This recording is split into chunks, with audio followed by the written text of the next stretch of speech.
गांव के अंदर एक औरत जिसका दिमागी तवाज़ुन खराब हो चुका था। गली में जो शरारती बच्चे हैं उसको पत्थर मारते। वो औरत पत्थर उठाती, बच्चों के पीछे भागती, उनको पत्थर मारती। वहां पे चंद लड़के अपने बाप से कहते हैं, अब्बा ये औरत कौन है? उनका बाप बताता है कि ये बहुत अमीर खानदान की लड़की है और ये बड़ी खूबसूरत थी। इसकी जवानी बहुत रंगीन गुजरी है। जवानी की गलती का ये अंजाम होता है। बिस्मिल्लाहिर्रहमानिर्रहीम। देश प्रदेश में रहने वाले सभी दोस्तों को प्यार भरा सलाम। गांव में एक चौधरी था जो अच्छा खाता पीता जमींदार था। 18-20 किले जमीन थी उसके पास, 20 एकड़ जिसको कहते हैं उर्दू में। वो बहुत कंजूस आदमी था। कंजूस मक्खी चूस। ना अपनी जात पे पैसे लगाता था, ना घर वालों पे। सारे लोग ना उसको ताने देते थे। उसकी कंजूसी की वजह से ना सब उसे दूर हो गए थे। उसे कोई मिलता नहीं था। उसी गांव में एक और बंदा था जिसको सारे लोग प्यार से कालू कहते थे। वो रंग का काला था और सर पे गंजा था, बाल नहीं थे सर पे। उम्र थी 30-32 साल। शादीशुदा था, बाल बच्चेदार था। वो पूरे गांव में ना केबल के कनेक्शन लगाता था। ये बात उस वक्त की है जब नई नई गांव में केबल आई थी। वो जब केबल लगाता है, एक घर से केबल का कनेक्शन लगाने के बाद बाहर निकलता है। गली में एक लड़की पर नजर पड़ती है। उस लड़की को देख के कालू उसका दीवाना हो गया। लड़की थी खिलता गुलाब और कालू था काला कौवा। लड़की की उम्र होगी 19-20 साल। कालू उसके पीछे रहता, आते जाते उसको छेड़ता, उस पर जुमले कसता। लड़की कोई रिस्पॉन्स ना करती, पर कालू ने हिम्मत ना हारी। कालू ने पता किया लड़की किसकी है। मालूम पड़ा उस चौधरी की है जो गांव का सबसे कंजूस आदमी है। कालू उसके पास जाता है खेतों में, चाचे को सलाम करता है, कहता है, चाचा, पूरे गांव में मैंने केबल के कनेक्शन लगवाए हैं, आप भी केबल लगवा दो। जो कंजूस आदमी था ना, लड़की का बाप, कंजूस तो था ही था, बदतमीज भी था। कहता है केबल लगवा दूं, महीने बाद जो उसकी फीस आती है तेरा बाप देगा। कालू हंसता है। कालू सोचता है कि इसको मैं अपने बस में कर सकता हूँ।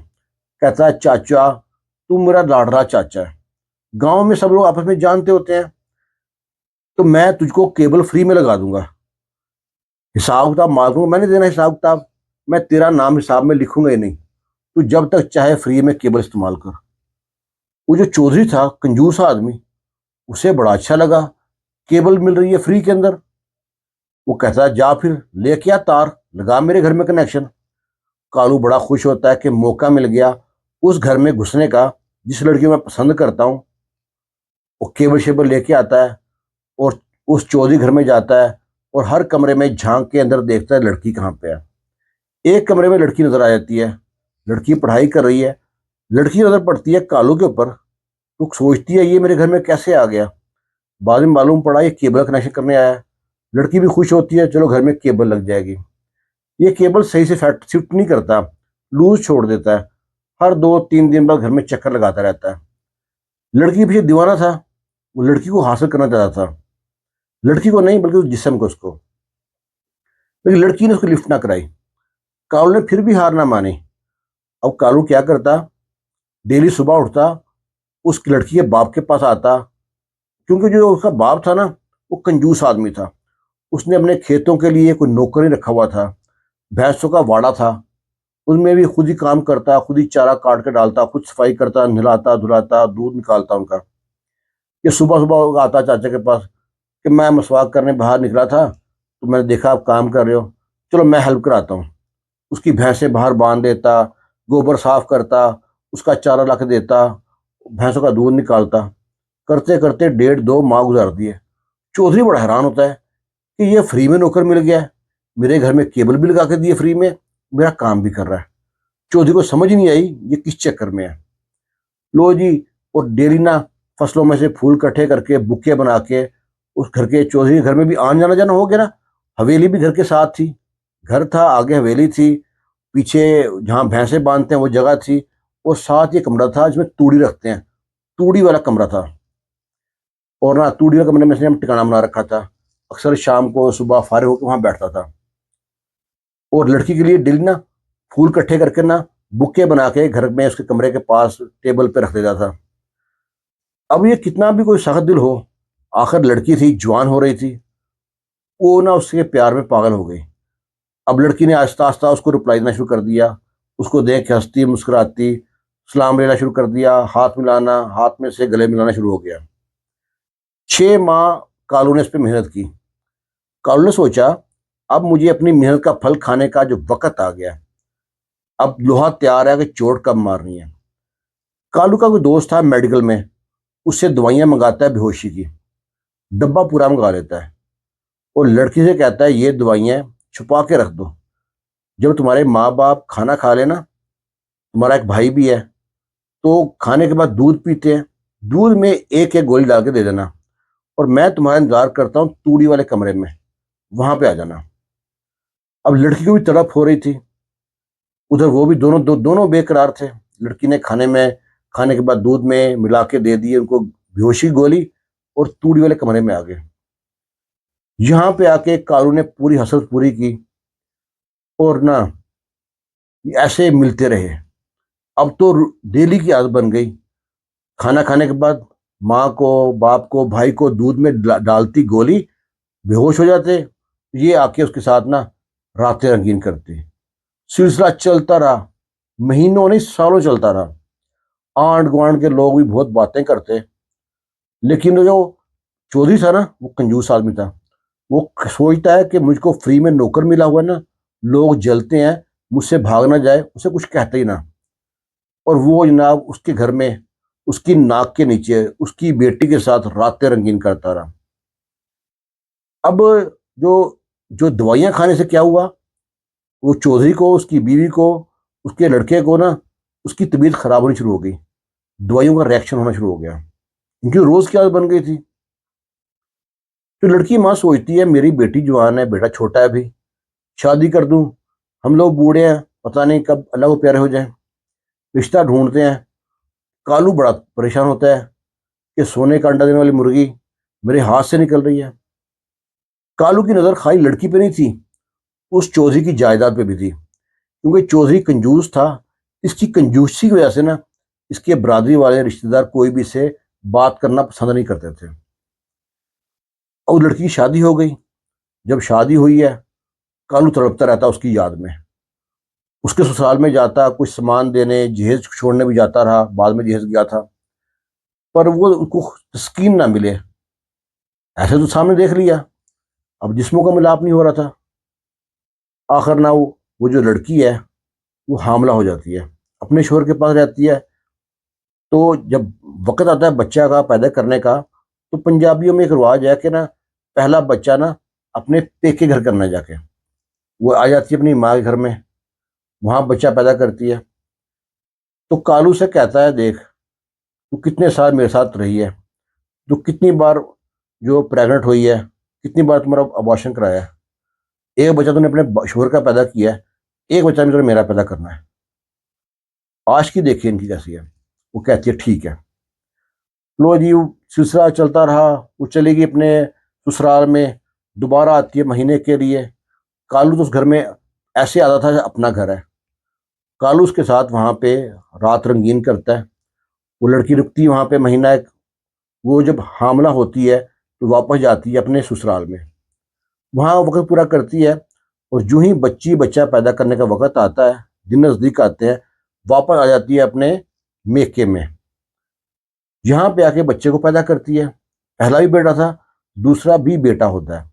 जब बेटा होता है तो मोहल्ले की औरतें हैरान परेशान, इसकी शक्ल तो जो आपका नौकर रखा हुआ है कालू, उससे मिलती है, हूबहू बहू उसके जैसा है। उसकी नाक भी फीनी है, रंग भी काला है। तो लड़की की माँ कहती है क्योंकि हमारा जो नौकर घर पे रहता है, वो देखता रहता है घर में आना जाना है, इसलिए उस पर परछावां पड़ गया। लड़की का शोहर वो भोला आदमी था शायद, उसने भी आंखें बंद कर रखी थी।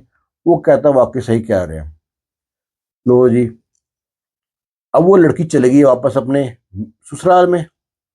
इधर कालू जो है अपनी बीवी से कहता है कि मैंने एक प्लान बनाया है, हम बहुत जल्दी अमीर होने वाले हैं। उसकी बीवी पूछती है कैसे? वो बताता है कि मैंने चौधरी की बेटी को सेट कर रखा है, उससे मैं रातें रंगीन कर चुका हूँ, और चौधरी को, उसकी बीवी को, उसके बेटे को मैंने नींद की दवाइयों पर लगा रखा है। अब जब जब जब तक वो गोली ना खाएं तो नींद नहीं आती उनको, तो जल्दी ये अल्लाह को प्यारे हो जाएंगे। वो दवाइयों की डोज बढ़ा देता है। कुछ दिन बाद वही होता है, चौधरी जो सा मर जाता है, अल्लाह को प्यारा हो गया। और जो चौधरी का बेटा था, उसको नशे पे लगा दिया।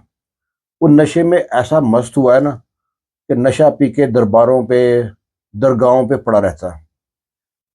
इधर ना उसको फिर भी ना, जो लड़की थी, उसको अपने ससुराल में जो नरम बेड था ना, उस पर नींद ना आए। उसको वही याद आए, तूड़ी वाला कमरा।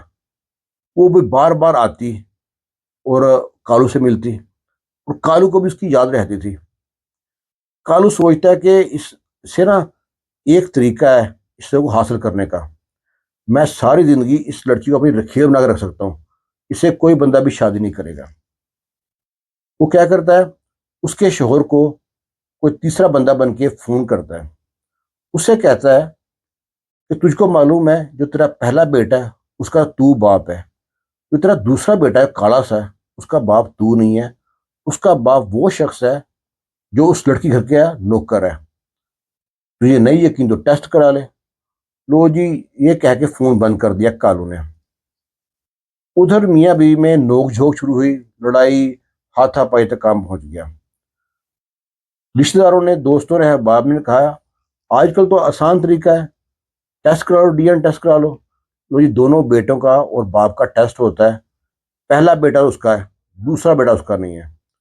इसी बात में गुस्से में आके उस लड़की का शोहर कहता है उठा अपना काला बेटा और काला मुंह, निकल जा मेरे घर से, मैं तुझे तलाक देता हूँ।